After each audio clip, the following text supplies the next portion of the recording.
Livro do profeta Joel. Procura aí. É um livro pequenininho. Agora as pessoas estão usando Bíblia no celular, olha lá. É mais rápido, né?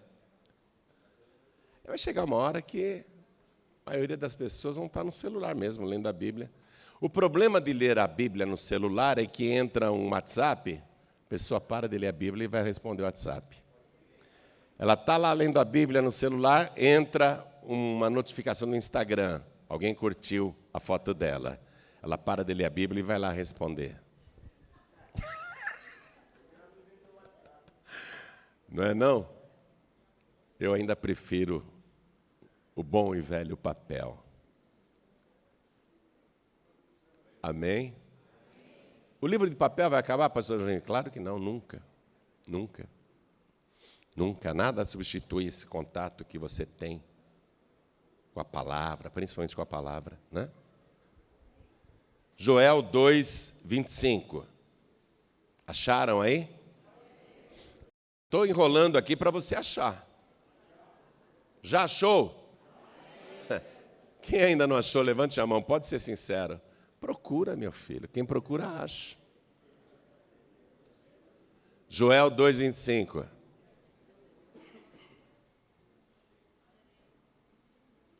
Agora sim, né? Todo mundo achou. Olha o que Deus está falando através do profeta Joel. E restituir-vos-ei os anos que foram consumidos pelo gafanhoto, e a locusta, e o pulgão, e a oruga, o meu grande exército que enviei contra vós. E comereis fartamente e ficareis satisfeitos, e louvareis o nome do Senhor vosso Deus, que procedeu para convosco maravilhosamente, e o meu povo não será mais envergonhado. E vós sabereis que eu estou no meio de Israel, e que eu sou o Senhor vosso Deus, e ninguém mais, e o meu povo não será envergonhado para sempre. Muito forte. Muitas traduções aí no versículo 25 estão dizendo, né? Numa linguagem até mais fácil para a gente entender. E restituir-vos-ei os anos que foram consumidos pelo migrador, pelo cortador, pelo devorador e pelo destruidor, não é? Muitas traduções aí estão escritas assim, que fica mais fácil de entender, porque esses nomes aqui são estranhos para a gente, com exceção do nome do gafanhoto, mas locusta, pulgão, oruga, não é? Fica difícil de você entender. Mas já já, você vai entrar no profundo dessa promessa de Deus. Eu vou ler mais uma vez esse versículo 25, e cada pessoa que está comigo aqui na sede da Paz e Vida repete em seguida. Vamos lá. E restituir-vos-ei os anos que foram consumidos pelo gafanhoto, e a locusta, e o pulgão, e a oruga, o meu grande exército que enviei contra vós. Amém? Deus está dizendo e prometendo restituição. Deus está dizendo que Ele tem o poder de restituir as coisas que foram perdidas nos anos passados e neste ano também. Amém? Quem acredita que Deus tem o poder de fazer restituição de tudo que foi perdido, tudo que foi consumido, tudo que foi devorado, tudo que foi destruído? Quem crê? Então, com a tua mão agora, dá a melhor salva de palmas para Jesus. Usando as mãos, dê a melhor salva de palmas para Jesus. E enquanto você aplaude, abra a tua boca e diga glória, glória, glória ao teu nome, Senhor. Diga glória, glória, glória ao teu nome. Continua aplaudindo e glorificando, não pare. Você que está nos ouvindo à distância ou assistindo à distância, glorifique a Deus conosco agora. Abra a boca, dá glória onde você estiver, em qualquer lugar do mundo. Abra a boca e dá glória, glória, glória. Continua, continua. Não pare, não pare. Pai querido e Deus amado, olha que coisa linda, que coisa maravilhosa. Muita gente bendizendo o teu nome ao mesmo tempo em toda a terra. Então abre o céu para receber este louvor. E sobre cada vida que te exalta, derrame agora a tua bênção, a tua virtude, o teu poder. Pai querido, a tua palavra vai ser pregada. Ninguém quer ouvir homem algum. Todos querem ouvir a tua voz, a tua palavra. Então tome a boca do pregador, tome os lábios do mensageiro, envia a tua palavra com poder e autoridade, e que a tua palavra vá e produza o resultado para o qual está sendo mandada, em nome do Senhor Jesus. Diga amém, Jesus. Poder se assentar, por favor. Em primeiro lugar, vamos situar os fatos no tempo. O profeta Joel viveu há cerca de 2.830 anos atrás, na época do jovem rei Joás, rei de Judá. O país estava mergulhado numa crise devastadora, era uma coisa impressionante. Para você entender a miséria que o povo estava vivendo, nós vamos ler aqui, capítulo 1, vamos ler aqui o capítulo 1, versículo 4. O que ficou da lagarta, o comeu o gafanhoto. E o que ficou do gafanhoto, o comeu a locusta. E o que ficou da locusta, o comeu o pulgão. Era uma praga atrás da outra. Quando alguém pensava que tinha uma reserva, vinha um devorador e acabava com ela. Não sobrava nada, faltava tudo. Faltava tudo no país inteiro. Veja comigo aqui, capítulo 1, versículo 10. Esse é o retrato daquela situação, daquela crise. O campo está assolado e a terra triste, porque o trigo está destruído, o mosto se secou, o óleo falta. Os lavradores se envergonham, os vinhateiros gemem sobre o trigo e sobre a cevada, sobre a colheita do campo, porque a colheita do campo pereceu. A vide se secou, a figueira se murchou, a romeira também, e a palmeira e a macieira, todas as árvores do campo se secaram. Olha que crise. E a alegria se secou entre os filhos dos homens. As pessoas vendo aquela crise, a nação estava numa terrível depressão. Depressão econômica e depressão emocional. Ninguém tinha ânimo para mais nada. A alegria foi embora. Versículo 17. A semente apodreceu debaixo dos seus torrões. Os celeiros foram assolados. Os armazéns derribados, porque se secou o trigo. Como geme o gado! As manadas de vacas estão confusas, porque não tem pasto. Também os rebanhos de ovelhas são destruídos. A ti, ó Senhor, clamo, porque o fogo consumiu os pastos do deserto e a chama abrasou todas as árvores do campo. Então, diante daquela terrível seca, incêndios pipocavam em toda parte. Não restava nada. Tudo estava sendo consumido, devorado e destruído. Versículo 20.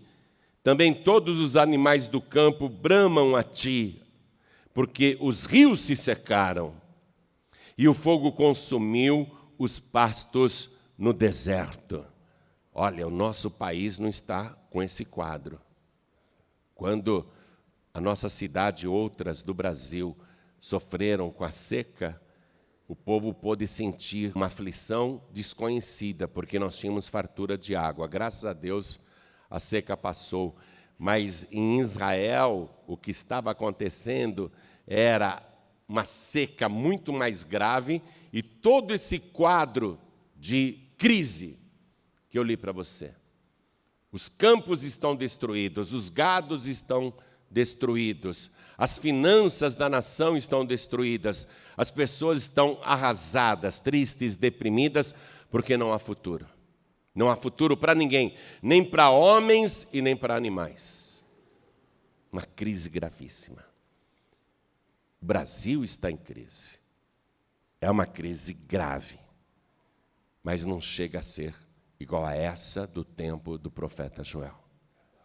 A nossa crise, perto daquela do profeta Joel, é um jardim, não é? Mesmo assim, a crise que o nosso país hoje está vivendo, com falta de empregos, empresas e comércio fechando as portas, pedidos de recuperação judicial, falências, toda essa crise está entristecendo a nação.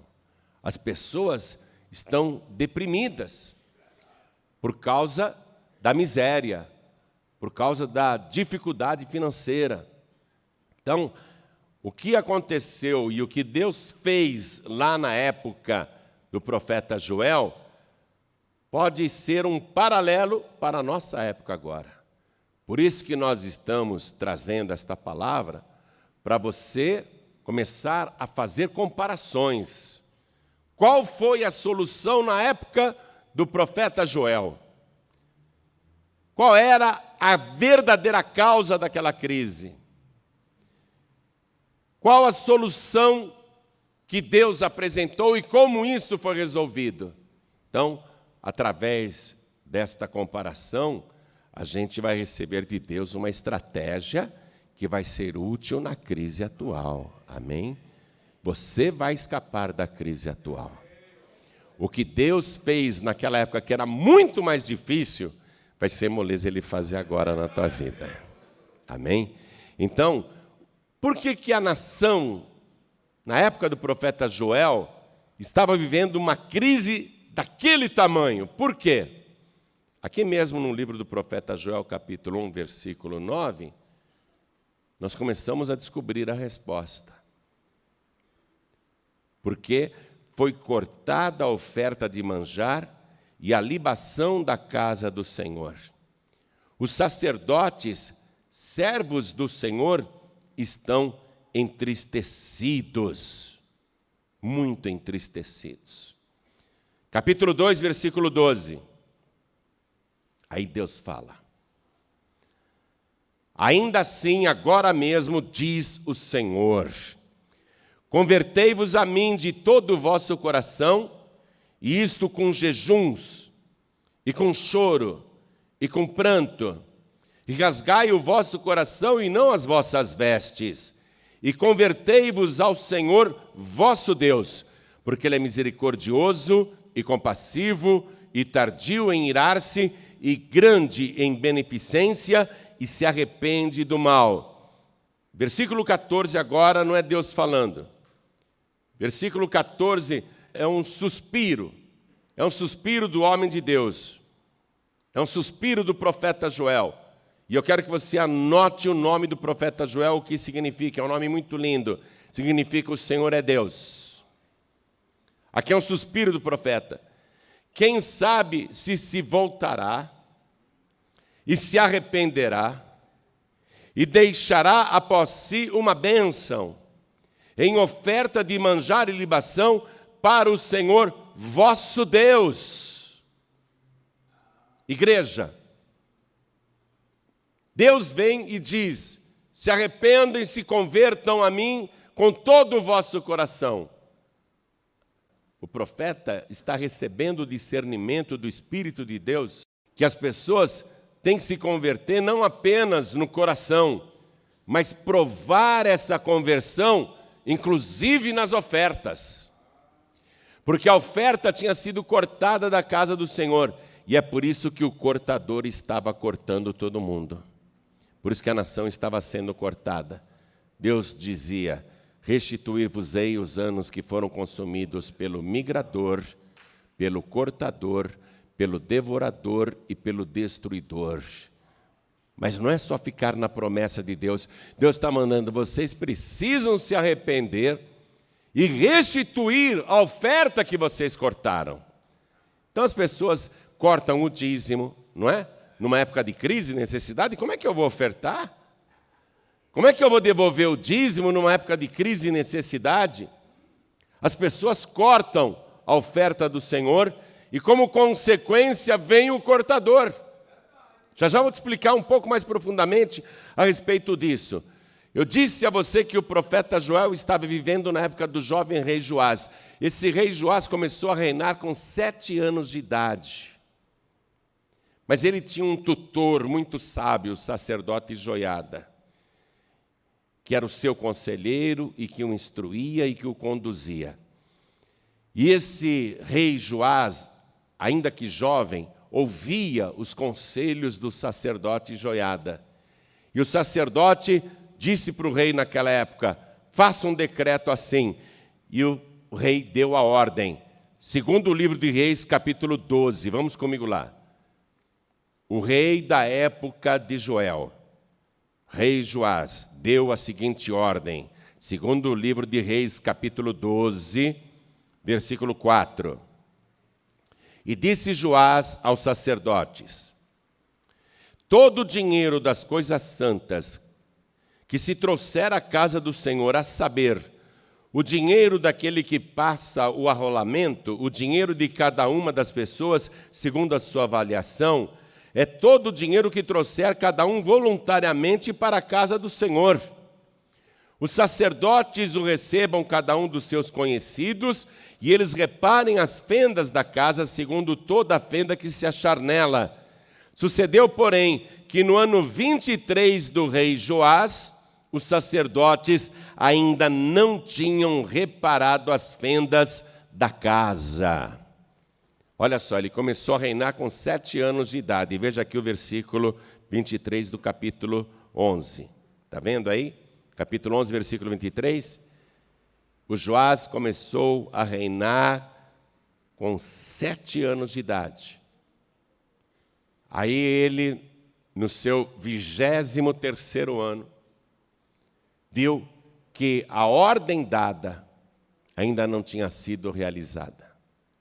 Que aquela ordem de se trazer a oferta da casa do Senhor não tinha sido cumprida, nem sequer pelos sacerdotes.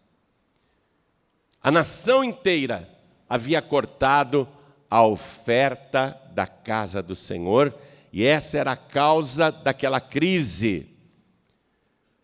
Eu li para você o versículo 9. Foi cortada a oferta de manjar e a libação da casa do Senhor. Os sacerdotes, servos do Senhor, estão entristecidos. Porque, cadê o dinheiro? Cadê o dinheiro? Os sacerdotes estão tristes, o povo não traz. O rei deu a ordem e o povo não traz. Esse era o quadro da crise, a verdadeira causa daquela crise. Por que o povo estava passando por tanta necessidade? E Deus usa Joel, esse nome que quer dizer o Senhor é Deus, para mostrar que era Ele mesmo que estava revelando o mistério. Deus está mostrando a causa para o povo e qual é a solução da causa e o que Deus vai fazer para resolver o problema. Por isso que aqui, olha, a gente leu logo no início, Deus falando aqui no capítulo 2, versículo 24. Eu prometo para vocês que as eiras se encherão de trigo e os lagares transbordarão de mosto e de óleo. A eira era uma pedra enorme onde as pessoas malhavam o trigo. Não havia um grão nessas eiras, porque não havia colheita. E os lagares transbordarão de mosto e de óleo. Estava faltando o vinho e estava faltando o azeite.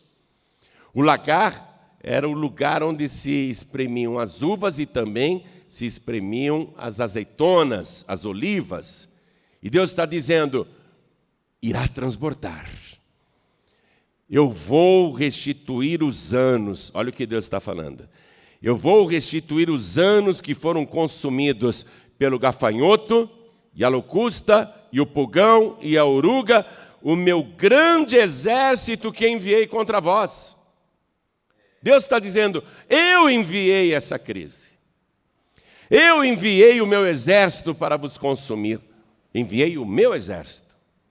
Agora, deixa eu explicar para você como esse exército de Deus age. É claro que o diabo veio para matar, roubar e destruir, e ele trabalha o tempo todo para isso. Mas Deus também tem um exército dele para realizar o seu juízo. Porque se Deus dissesse a respeito dos demônios, o meu exército que enviei contra vós, então Deus seria chefe de demônios. Vamos separar as coisas. Tem gente que pensa que anjo de Deus só fica tocando a harpa e louvando e dando glória. Não é assim, não. Quando Deus diz para o anjo, vai lá e desce a espada, vai lá e derrama a taça da minha ira, vai lá e destrói, o anjo simplesmente obedece e faz. Acabou. Por isso que ele é anjo. Se Deus me mandar fazer uma coisa, eu posso agir como Abraão, né? Deus falou para Abraão, eu vou destruir Sodoma e Gomorra. Oh, meu Deus, se lá tiver 50 justos, o senhor vai fazer isso? Vai matar o justo com o ímpio? Deus fala, não, se lá tiver 50 justos, eu não vou destruir a cidade. Não é? Então, o homem recebe uma ordem de Deus e ele acaba discutindo, argumentando. Mas anjo não discute nem argumenta, não. Os anjos são espíritos ministradores que Deus manda à terra para executar a sua vontade. Os anjos são espíritos. Eles vêm à terra para fazer o que Deus manda. Então Deus está usando aqui uma linguagem figurada que o povo naquela época podia compreender facilmente. Quando Deus fala através de parábola, eu vou restituir para vocês os anos que foram consumidos pelo gafanhoto e a locusta, e o pulgão e a oruga, o povo estava entendendo, são esses insetos que acabam com a nossa prosperidade. Mas Deus não está se referindo a insetos, Deus está falando do meu grande exército que enviei contra vós. Eu vou restituir tudo o que eles destruíram. Então, naquela tradução que você vê escrito assim, tudo que foi consumido, devorado pelo migrador. Que tipo de gafanhoto era esse, o migrador? Esse migrador era um gafanhoto que vinha em bandos, assim, trazidos com o vento. Era uma coisa impressionante. E eles pousavam na lavoura e começavam a comer os frutos que o povo esperava colher. As espigas de trigo estavam brotando, as espigas de milho estavam brotando, o povo feliz, já já nós vamos colher esses grãos, né? Vamos ter mantimento.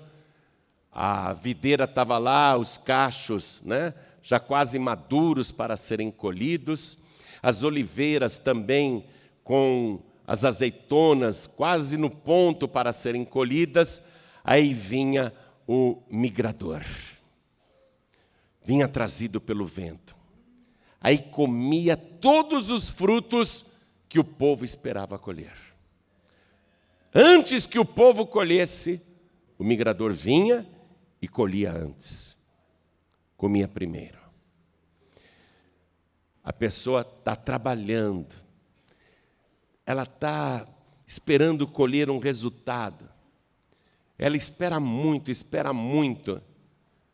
está lá na empresa, se dedicando para ser reconhecida, para receber uma promoção, para receber um aumento de salário. ela está se dedicando muito. Aí, repentinamente, chega de fora um funcionário novo, um gerente novo, um diretor novo, e colhe aquele fruto que você estava esperando com ansiedade. Poxa, eu pensei que agora ia ser a minha vez. Ao invés de eu ser promovido, outro foi promovido no meu lugar. Ao invés de eu ter o meu esforço reconhecido, o outro levou a honra, o outro recebeu os elogios, a outra recebeu o aumento que deveria ser meu. Eu esperava me tornar chefe da seção, eu esperava me tornar supervisor, gerente, mas a empresa, ao invés de me promover a gerente, contratou um gerente de fora. Você está compreendendo o que é um migrador? Esse é o migrador. E não é só com relação a emprego. A negócios também. Você tem uma loja, um comércio, uma oficina, você está bem, né? Você tem o seu negócio próprio. Aí, repentinamente, aparece um concorrente e abre do outro lado da rua uma oficina, uma loja, um comércio e leva parte da sua freguesia. Trabalhei tanto, eu esperava agora crescer e abrir mais lojas ou ampliar o meu negócio, contratar mais gente.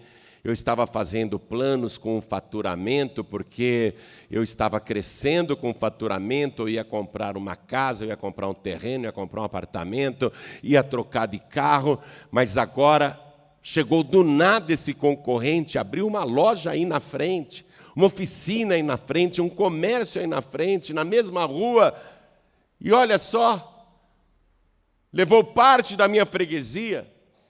Ao invés de eu crescer, eu vou ter que enxugar custos, demitir pessoas. Ao invés de trocar de carro como eu estava esperando, vou ter que continuar com esse carro velho. Ao invés de comprar a minha casa, agora não vai dar para fazer nenhuma prestação, porque chegou esse concorrente e tomou o que eu estava esperando há muitos anos. Você está compreendendo o que é o migrador? O migrador, ele vem de fora e ele começa a tirar aquilo que você estava esperando. A mesma coisa, você está lá, apaixonado por uma pessoa, apaixonada por alguém, está lá cultivando, não é? Tentando conquistar a pessoa com amor, com carinho, leva um bombonzinho, uma florzinha, né? Faz uma gentileza, está tentando ganhar a pessoa. De repente chega um bonitão, chega uma bonitona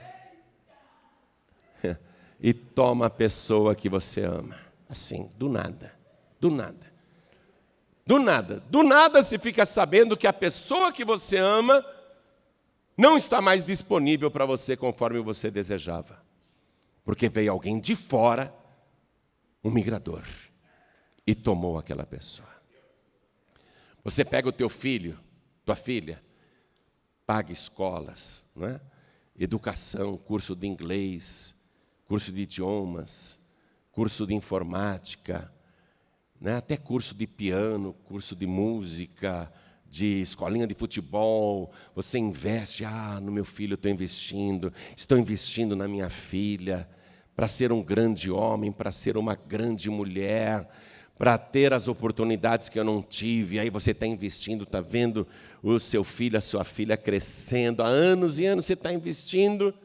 Aí chega o migrador, chega o traficante, chega o usuário de drogas, chega o malfeitor, o bandido, influencia o teu filho, a tua filha e rouba o teu filho, a tua filha de você.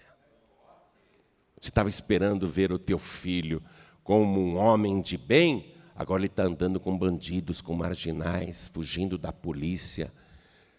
Você acha que algum pai, alguma mãe cria um filho para ser bandido? É o migrador que vem e toma más companhias, leva embora.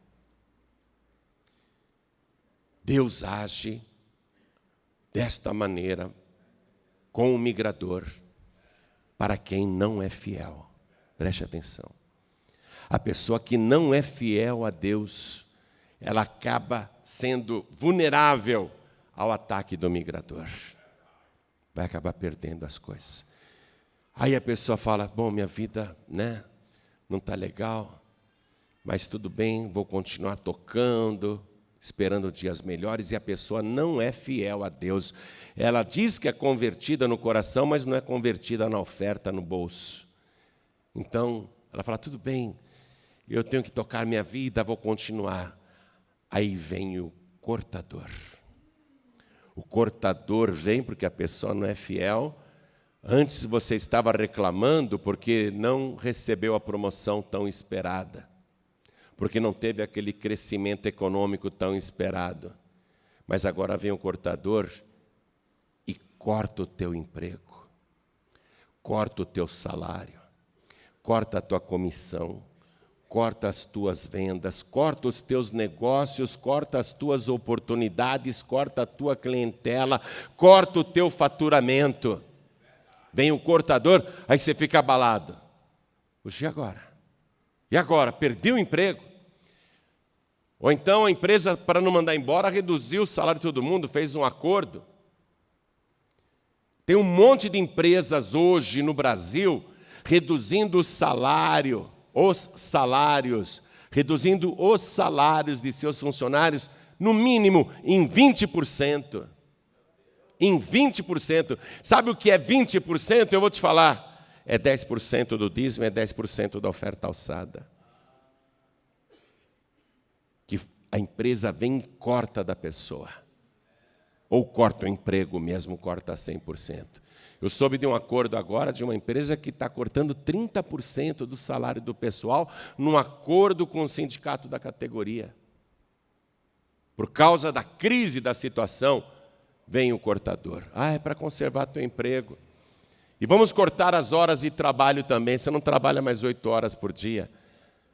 Eu conheço um pai de família que ele está agoniado, porque a empresa disse, fica em casa, nós vamos pagar só um salário mais reduzido, mas não precisa vir trabalhar, não. Ele está agoniado. Eu conheço um pai de família assim, que trabalha na Volkswagen, em São Bernardo do Campo. Ele está agoniado. A empresa disse, não precisa vir para a fábrica, não. Fica em casa. Mas a gente não vai pagar o seu salário integral. É parte, fica em casa. Espera a gente chamar de volta. O que é isso daí? É o cortador, minha gente. Vem o cortador e começa a cortar o que você ainda esperava produzir. Na lavoura, o cortador, ele vinha e comia as folhas. Ele comia as folhas, enfraquecendo a planta, né? Então veio o migrador comer os frutos, agora vem o cortador e começa a cortar as folhas. E as plantas precisam das folhas, minha gente, porque elas funcionam como mãos abertas. Quando chove, elas pegam as gotinhas de água e com isso alimentam os galhos e os caules para produzirem frutos, alimentam a raiz. Então, quando vem o cortador na lavoura e começa a cortar as folhas, está tirando o vigor da planta. Está tirando dela a expectativa de voltar a produzir frutos. Quando entra o cortador na tua vida, olha só, ele corta até o teu ânimo. Ele corta a saúde, ele corta a disposição. Aí você começa a ficar muito deprimido. Na lavoura, na época de Joel, depois do cortador, vinha o devorador. O devorador vinha, via aquele restinho de folhas e saía comendo, deixava a árvore, a planta, totalmente nua. O devorador deixava a planta totalmente nua, só os galhos secos e o caule. Quando entra o devorador na tua vida, ele quer tirar o que resta. Ele quer tirar o que resta. Ele quer deixar você sem nada. Quer deixar você até sem roupa. Quer tirar o sapato. Você não pode comprar um sapato novo porque não tem condições, não consegue comprar uma roupa nova porque não tem dinheiro. O devorador veio, consumiu até o alimento da tua casa. Você abre a geladeira, não tem nada dentro dela. Você abre o armário, a despensa, não tem nada. Você pega a lata de mantimento, está tudo no restinho. O devorador foi acabando com tudo. E o devorador age na vida de quem não é fiel a Deus. Por isso que Deus falou lá: convertei-vos a mim com todo o vosso coração. E o profeta diz: quem sabe eles se arrependem, né? E vão trazer uma oferta para a casa do Senhor, a oferta de libação. Quem sabe eles se arrependem. A pessoa começa a entender.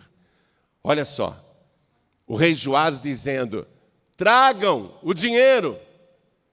E passaram-se 16 anos e ninguém trouxe nada. Por isso que o país mergulhou naquela crise sem precedentes. O povo brasileiro é muito infiel a Deus, minha gente. E não pense porque eu tenho esse nome estrombótico que eu não sou brasileiro. Eu sou mais brasileiro que você, que eu sou piracicabano, eu sou do interior de São Paulo. Tá? Eu estou dizendo que os meus conterrâneos, eu estou dizendo que o meu povo brasileiro é um povo infiel a Deus. Por isso que a nossa nação está sendo roubada e saqueada. Não é de hoje que o nosso país é roubado e saqueado, porque o povo brasileiro é infiel. Nós temos tudo no nosso país, mas não desfrutamos de nada, porque este é um povo roubado e saqueado, e não tem ninguém que diga restitui. Olha aqui, mesmo que eu me calasse e não dissesse restitui, Deus aqui na sua palavra está dizendo: eu restituir-vos-ei os anos que foram consumidos pelo migrador, pelo cortador, pelo devorador e pelo destruidor, o meu grande exército que enviei contra vós. Deus está dizendo: eu tenho poder para restituir, eu tenho autoridade para dizer ao meu exército recue. Eu tenho autoridade para repreender o meu exército, e o meu exército me obedece, porque se o Senhor diz ao exército dele, vai, o exército do Senhor vai. Se Deus diz, recuem, o exército do Senhor recua, porque os anjos são espíritos de Deus, espíritos da parte de Deus, enviados à terra para fazerem a vontade do Senhor. E Deus tem como vontade principal abençoar todos aqueles que fazem a sua vontade. Quem faz a vontade de Deus nunca vai passar necessidade. Jesus ensinou a oração básica do Pai Nosso, que começa dizendo: seja feita a tua vontade, assim na terra como no céu. Porque no céu a vontade de Deus é obedecida. O problema é a vontade de Deus ser obedecida aqui na terra e, no nosso caso, ser obedecida no nosso país. O povo brasileiro é muito infiel e os cristãos brasileiros são infiéis porque eles cortam o dízimo, eles cortam a oferta alçada, eles cortam tudo que diz respeito à casa de Deus. Porque, tem uma crise. Tem uma crise e a pessoa não entende que a crise é consequência da sua infidelidade. Quando você corta o que é de Deus, o cortador vai cortar você também. Quando você devora o que é de Deus, o devorador vai devorar você também. Você está compreendendo isso? Quando você pega o que é de Deus e migra para outro lugar, eu precisei do dízimo para pagar uma prestação das Casas Bahia. Você migrou o que é de Deus para outro lugar, virá o migrador também na sua vida. E o último que comparece, minha gente, é o destruidor. Na lavoura, na época de Joel, o que o destruidor fazia? Ele olhava assim para a planta, não tinha mais fruto, não tinha mais folha, não tinha mais nada. Então o destruidor ia e começava a cortar os galhos, e começava a roer o caule, para matar a planta de vez. Esse é o trabalho do destruidor. Se não há arrependimento, se em cada uma dessas fases, migrador, cortador, devorador, se não há arrependimento, Que Deus falou aqui: arrependei-vos, convertei-vos a mim com todo o vosso coração, isso com jejum, com choro, com pranto. Se não há arrependimento, veio o migrador, a pessoa nem se incomodou em ser fiel a Deus. Veio o cortador, ela nem se arrependeu, né? Agora está o devorador. Muita gente acorda na hora do devorador. Mas se a pessoa não se converte na hora do devorador, vai entrar o destruidor. O que o destruidor faz na vida de uma pessoa que não se arrepende? Ele entra com destruição mesmo. Destrói totalmente a pessoa, fazendo isso através, principalmente, de doenças gravíssimas, doenças muito graves. A pessoa, de repente, sofre um derrame. Se a pessoa não morrer, fica inválida para tudo, até para andar. Isso se conseguir andar com uma bengalinha ou com um andador, mas normalmente o derrame vem para destruir mesmo, para matar. Muitos sobrevivem e ficam entrevados numa cama, numa cadeira de rodas, ficam todo torto. Isso é ação do destruidor. Ou então a pessoa sofre um infarto fulminante.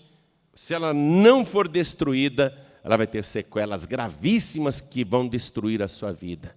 Um futuro miserável a aguarda. Uma velhice de dor, de sofrimento, de abandono e de muita vergonha, muita vergonha. E muitas vezes o destruidor não faz isso através de derrame, nem infarto, nem câncer.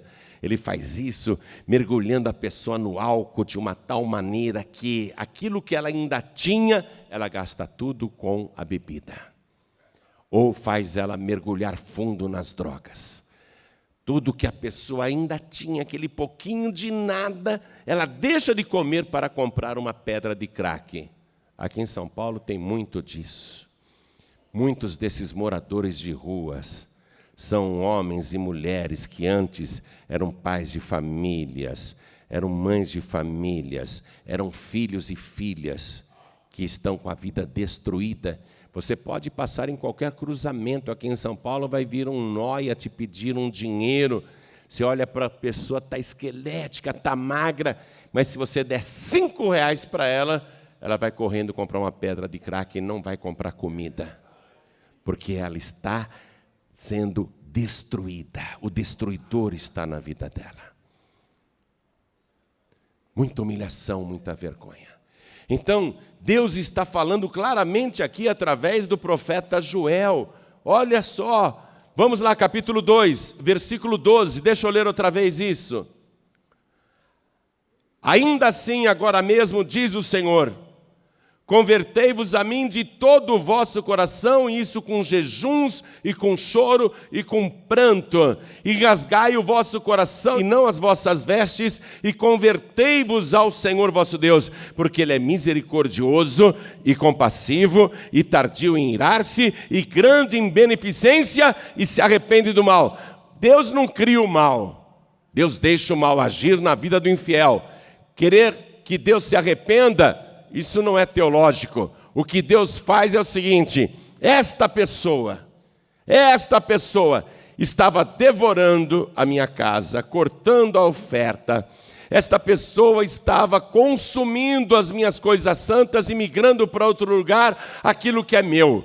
Esta pessoa estava destruindo a minha obra, mas olha só, ela ouviu a minha palavra. Ela se arrependeu, ela creu e está dando provas que se arrependeu. Então todo aquele mal que estava agindo na vida dela não vai agir mais. É como se fosse uma mudança de ideia, é como se fosse um arrependimento. Deus diz ao seu exército: recue e não toque mais nesta pessoa, porque eu sou Deus misericordioso, eu sou compassivo, eu sou benigno, eu sou longânimo, eu me compadeço daquele que sofre e se arrepende do mal.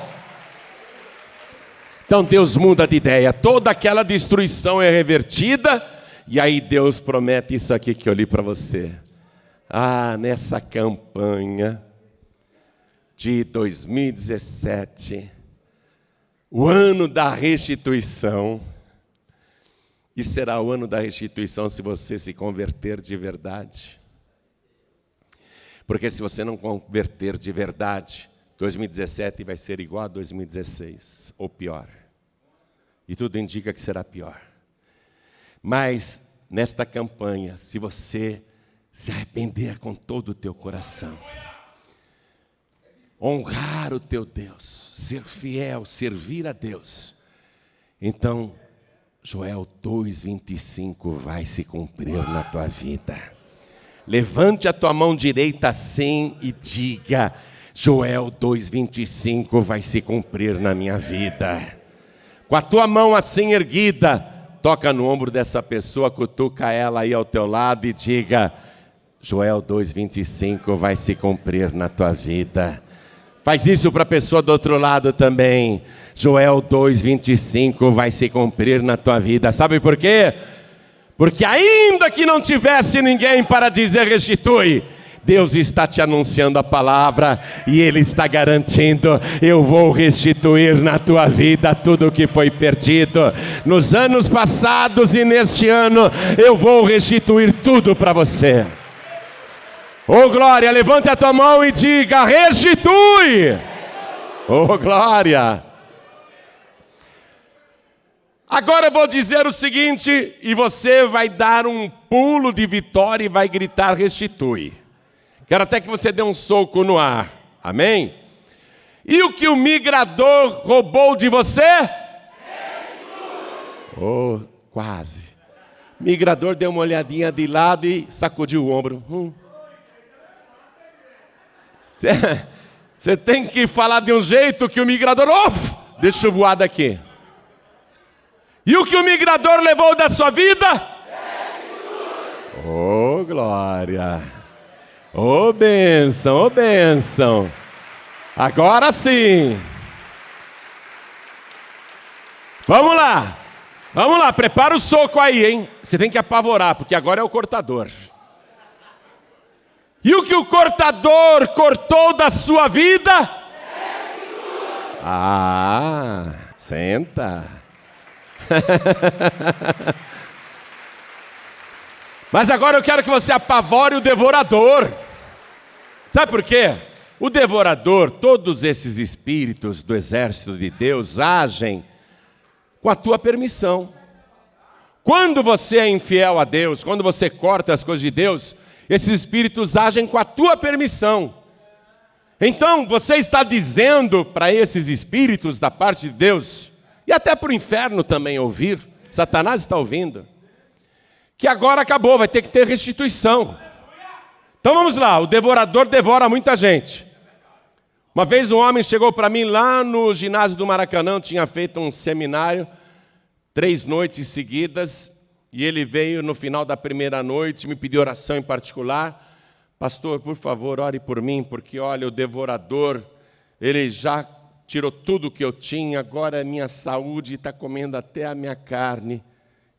Nós nem tínhamos igrejas no Rio de Janeiro. Eu olhei para ele, falei: me responda uma coisa com sinceridade.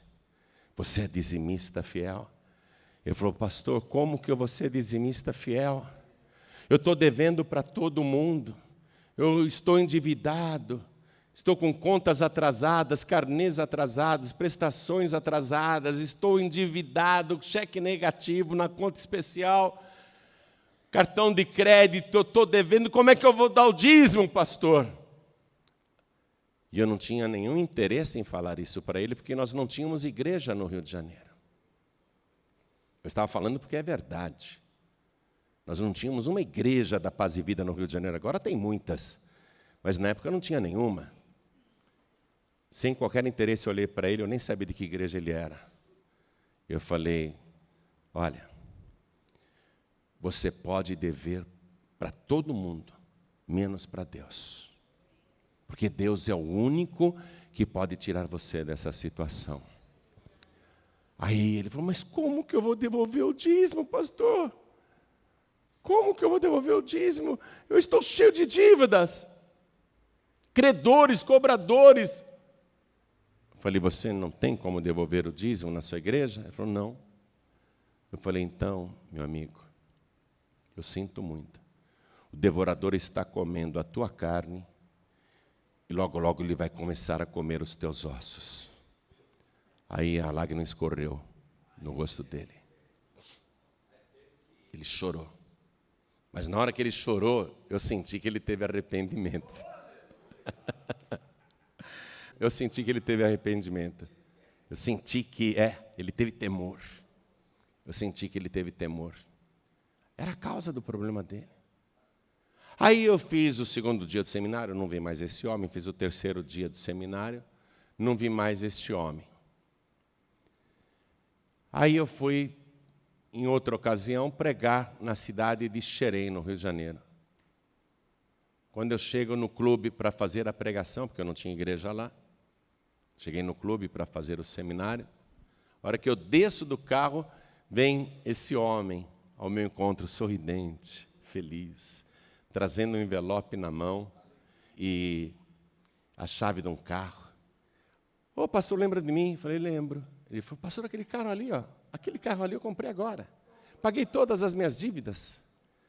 Pastor, Deus me abençoou muito. É mesmo? O que aconteceu? Ele falou, foi o seguinte, pastor. Quando o senhor me disse aquela palavra no Maracanãzinho, eu no terceiro dia, eu peguei o que eu nem tinha, né? Mas eu sabia que eu devia para Deus e falei, eu vou dar esse dízimo para esse homem de Deus. Eu vou entregar aqui no Maracanãzinho. E eu coloquei lá nas ofertas, pastor. Eu falei, eu nem vi. Ele falou, pois é, eu sei que o senhor não viu. Ele falou, eu coloquei nas ofertas no terceiro dia, lá no Maracanãzinho. Aí, pastor, chegou na minha casa uma carta do Banco do Brasil, endereçada a mim. Ué, que carta é essa? Ele pensou que era cobrança. Só recebia cobrança, aviso de protesto.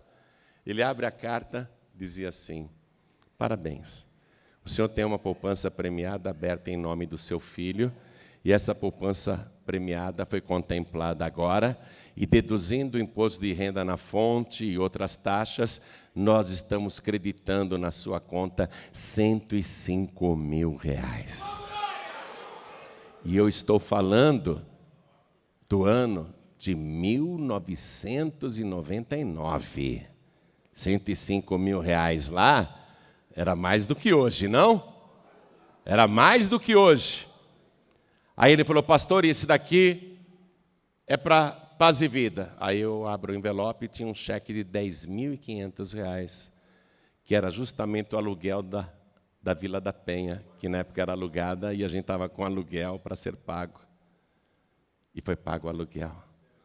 Você entendeu? Você está compreendendo?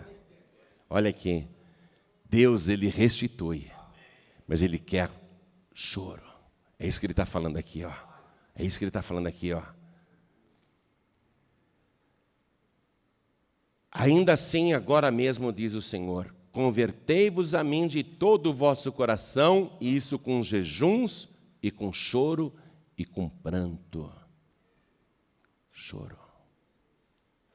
Arrependimento verdadeiro, por não ter sido fiel a Deus, por ter sido o devorador, o migrador, o cortador e o destruidor da obra de Deus. Choro, choro, pranto, arrependimento sincero. E Deus diz, eu sou grande em beneficência, eu sou tardio em irar-me, eu sou compassivo, eu sou misericordioso. E eu acrescento, poderoso, poderoso para restituir tudo que foi consumido neste ano e nos anos passados. Deus tem poder para fazer isso e restituir-vos-ei os anos que foram consumidos. Olha o que Deus está falando, minha gente. Normalmente nós queremos tocar a vida daqui para frente. É verdade ou não é? Ah, perdi o emprego, mas eu vou arrumar outro.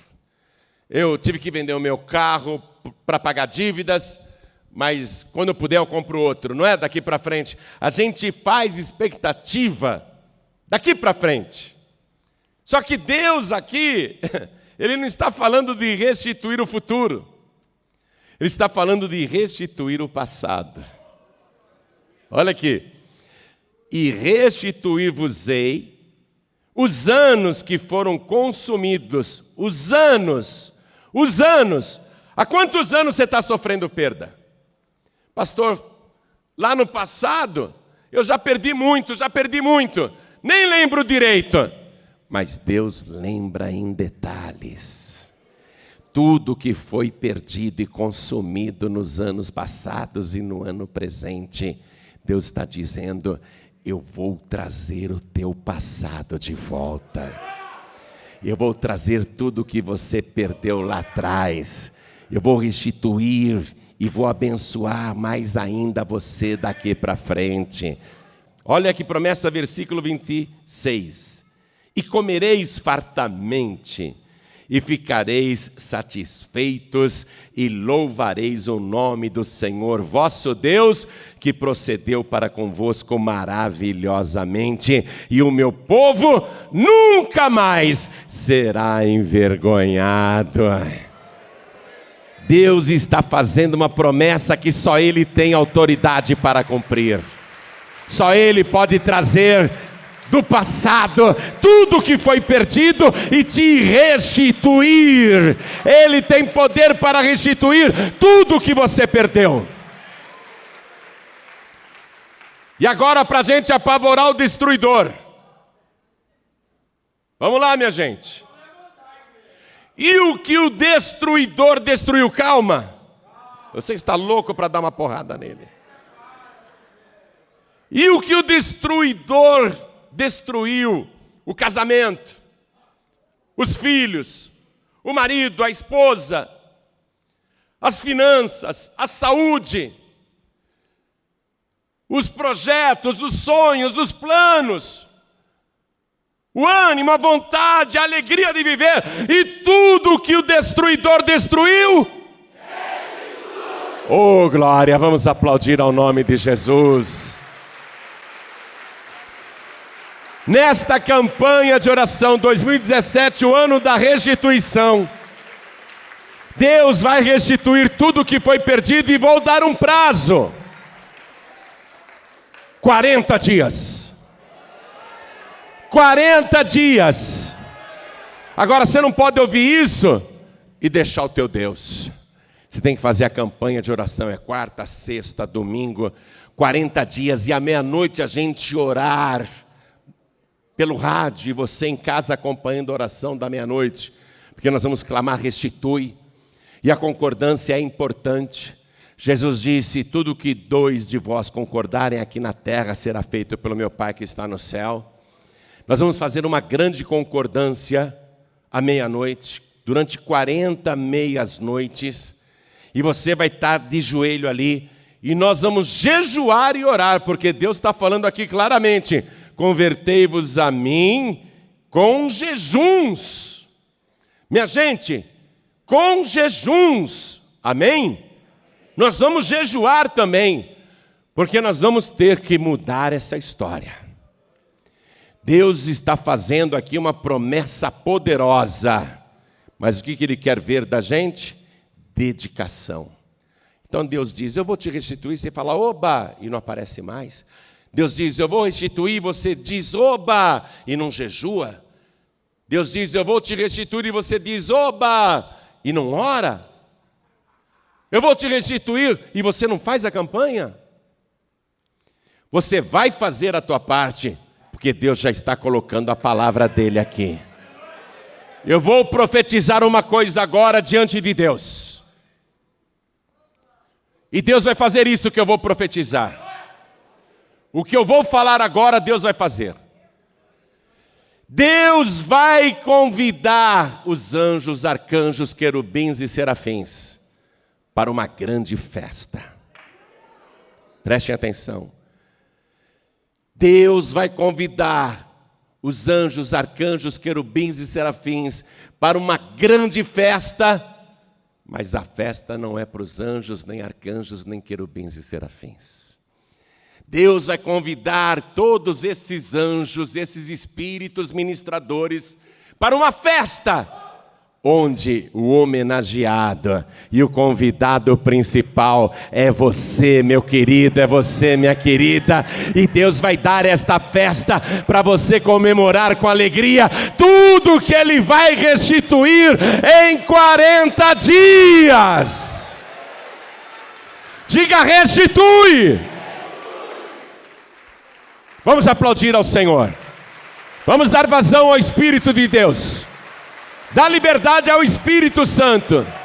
Diga: glória, glória, glória, glória.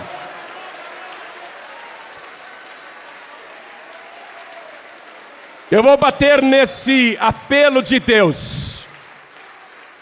Eu vou repetir o apelo de Deus. Preste atenção. Não sou eu falando. Eu vou repetir o apelo de Deus.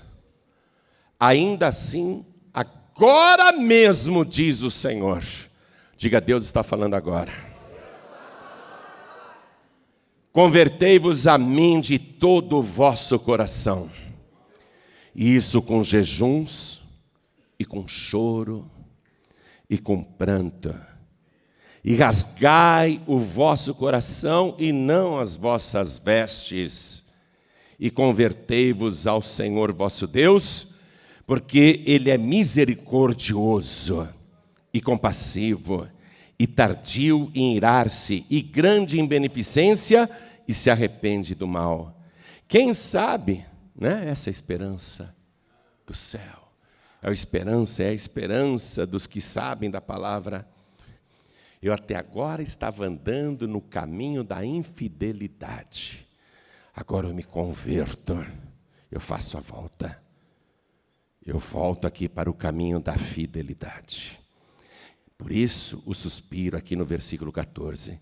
Quem sabe, se você se voltará e se arrependerá, e deixará após si uma bênção, em oferta de manjar e libação, para o Senhor vosso Deus.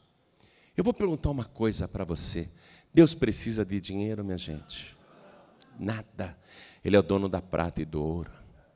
Um pescador aí num país lá na Ásia enroscou a rede lá no mar, estava tendo uma tempestade e o barquinho dele ficou preso lá naquele objeto lá embaixo, e a tempestade veio e foi aquilo que salvou o pescador de morrer afogado e de perder o seu barco. Quando a tormenta passou, ele mergulhou, ele era mergulhador também, e ele viu onde a rede estava enroscada, e ele pegou, era uma pedra branca assim, ele achou que aquilo foi a sua âncora, foi o seu amuleto que salvou a sua vida. Ele colocou no barco, levou para casa e colocou debaixo da cama. Isso aqui é o meu amuleto. E durante muitos e muitos anos ele ficou dormindo com aquela pedra embaixo da cama. Um dia uma irmã dele que trabalha lá num departamento de geologia viu aquele objeto e quase caiu dura. Era uma pérola raríssima que valia mais de 300 milhões de dólares. Você acha que Deus, o que fabrica uma pérola dessa, e é só uma pequena pérola para Deus? Você acha que Deus precisa do dinheiro de alguém? É você que está precisando das riquezas de Deus. O que Deus quer de você é conversão, com oração, jejum, com clamor, com pranto e com fidelidade a Deus. Arrependimento que converte até o bolso da pessoa. Muita gente é convertida só no coração, mas não é dizimista e nem ofertante fiel. É verdade ou não é? Estou mentindo? Tem gente que acha que ser convertido é só vir para a igreja e dar glórias, e receber oração, e cantar e bater palmas. Não. Ser convertido é colocar Deus em primeiro lugar. Quando você coloca Deus em primeiro lugar, Deus também te coloca em primeiro lugar. O que é que Deus está querendo? Conversão verdadeira. Não essa conversão meia boca, essa meia conversão, essa pseudo-conversão. A pessoa pensa que é convertida, ela mesma se engana, mas ela não é convertida. Ainda não se converteu. O Jó, Você conhece a história dele. Lá no capítulo 42, versículo 5, ele fala: eu antes conhecia Deus só de ouvir falar. Conhecia Deus só de ouvir falar. Mas agora eu o conheço porque meus olhos o viram. Aí ele se converteu de verdade. Aí sim ele se converteu de verdade. E no versículo 10 está escrito que Deus restituiu a Jó em dobro tudo o que antes ele tinha. Tudo que ele tinha antes. Coisa maravilhosa. Versículo 27 que eu não li para você. E vós sabereis que eu estou no meio do meu povo, e que eu sou o Senhor. Entenda aí, entenda, e que eu sou o Senhor. O que quer dizer Joel? O que quer dizer Joel? O Senhor é Deus.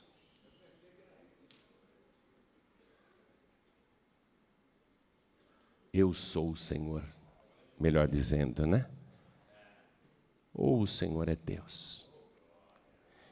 E sabereis que eu sou o Senhor, vosso Deus, e ninguém mais. E o meu povo não será envergonhado para sempre. O meu povo não será envergonhado para sempre. Quer colocar um fim na vergonha?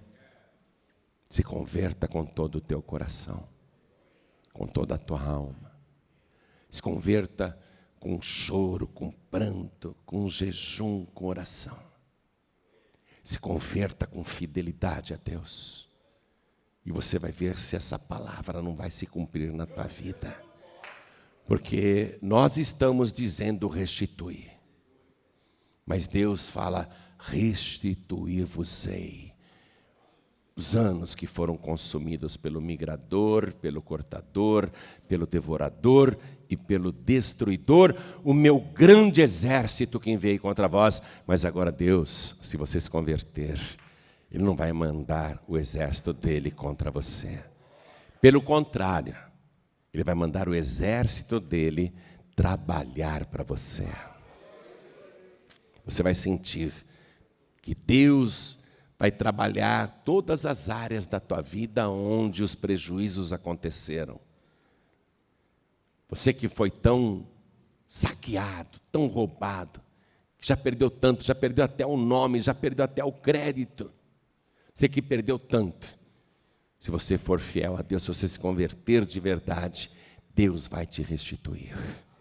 Então olhem todos para mim. O que Deus quer que você faça? Convertei-vos a mim, diz o Senhor. Então eu pergunto, quem aqui quer se converter ao Senhor com todo o coração, com toda a alma, com todo entendimento?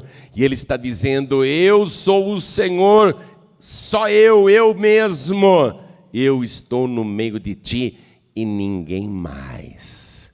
Deus está dizendo, e ninguém mais, você tem que se converter só ao Senhor e ninguém mais. Quem quer, erga a mão direita assim bem alto, todos que querem, eu quero com todo o meu coração. Todos que ergueram as mãos, vem aqui para frente agora, vem para cá. E vamos aplaudir mais. Quando a gente fala se converter ao Senhor, quem é o Senhor, igreja? Genericamente é Deus. Mas qual é a manifestação visível de Deus aqui na terra? Jesus. Por isso que Ele disse, ninguém pode ver o Pai se não vier por mim. Ninguém pode. Ninguém pode ter o Pai a não ser por mim. Porque eu e o Pai somos um. Amém? Eu quero chamar aqui na frente você, que em algum momento, preste atenção, você foi o migrador na casa de Deus. Aquilo que era de Deus você levou para outro lugar. Você que em algum momento foi o cortador na obra de Deus, cortou o dízimo, cortou a oferta alçada. Quero chamar aqui na frente você que em algum momento foi o devorador, usou o dízimo até para comprar comida. para outras coisas, usou a oferta alçada para outras coisas. Quero que você também se converta a Deus e venha aqui para frente agora. Vem para cá.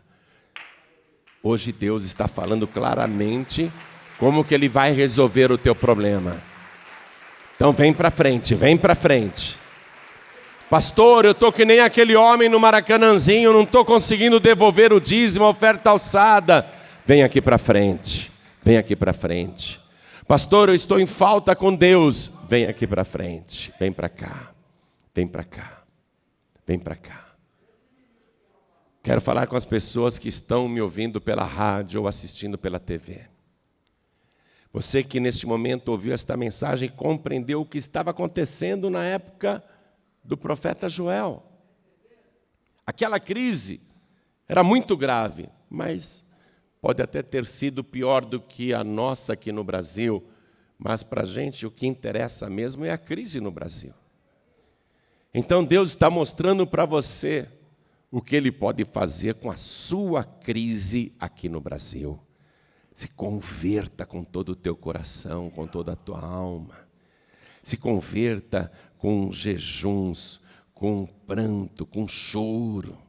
E seja fiel a Deus nos dízimos e nas ofertas alçadas. Você que está me escutando à distância, quer entregar a vida para Jesus, voltar para Jesus, quer mostrar para Ele o teu arrependimento, se ajoelhe ao lado do teu rádio, se ajoelhe aí ao lado do teu computador. E se você não pode se ajoelhar porque está em trânsito, coloque a mão direita sobre o teu coração, porque nós vamos orar. E eu vou me ajoelhar aqui agora. Toda a igreja, estenda a mão direita na direção das pessoas que estão aqui ajoelhadas. Se tem algum filho pródigo, alguma filha pródiga aqui, vem correndo aqui para frente, porque nós vamos orar. Vem correndo, filho pródigo. Vem correndo, filha pródiga, venha correndo. Você com a mão direita sobre o teu coração. Vamos orar agora. Com a mão direita sobre o teu coração, ore assim comigo. Meu Deus e meu Pai, eu ouvi a tua santa palavra. E neste momento, eu me converto a Ti, com todo o meu coração, com toda a minha alma, com todo o meu entendimento e com todas as minhas forças, e vou Te servir com fidelidade todos os dias da minha vida.